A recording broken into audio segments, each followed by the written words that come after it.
Herkese merhaba arkadaşlar, kanalımıza hoş geldiniz. Gübse Özay'ın kıskançlık sorularına yanıtladığı açıklamalar sanal medyanı ikiye böldü.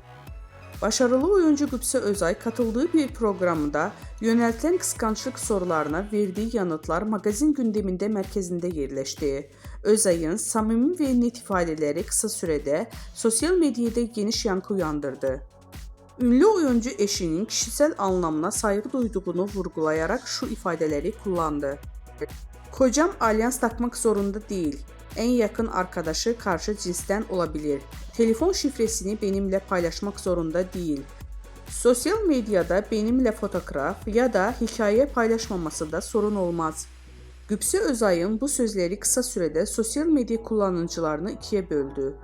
Gübse Özay'ın açıklamaları ilişkilerine güven ve sınır konusunda yeniden gündemine taşırken magazin dünyasında da uzun süre konuşulacağı benziyor.